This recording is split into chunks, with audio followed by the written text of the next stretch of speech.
এই সূরার সাথে অন্য সূরার কি সম্পর্ক? এই সূরার আগের সূরাটি হলো সূরা মারিয়াম।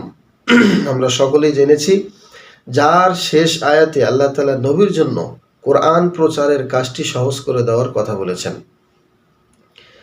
সূরার প্রথম এই সেই সহজীকরণের ধারাবাহিকতায় এই সূরার প্রথম আয়াতে আল্লাহ আবারও স্মরণ করিয়ে দিলেন, তোমাকে দুরবস্থায় ফেলার জন্য তোমার কাছে আমি কোরআন নাজিল করিনি। মা আনজালনা আলাইকাল কোরআন লিতাশকা, এভাবে আল্লাহ বলেছেন। এবার জানবো সূরার শুরু এবং শেষ সম্পর্ক।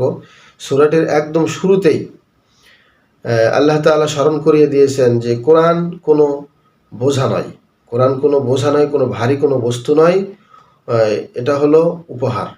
তোমাকে উপহার দিয়েছি, তোমাকে দুরবস্থায় ফেলার জন্য তোমার কাছে আমি কোরআন নাজিল করিনি।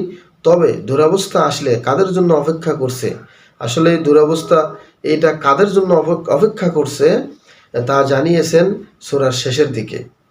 আর যে আমার স্মরণ থেকে মুখ ফিরিয়ে নেবে, আল্লাহ বলেছেন আমান আ'রাদা আন যিকরি, তার জীবনটা হবে একদম সংকীর্ণ, আর কিয়ামতের দিন তাকে আমি আল্লাহ অন্ধ করে ওঠাবো। এভাবে আল্লাহ নবীকে উপদেশ দিয়েছেন, সতর্ক করেছেন।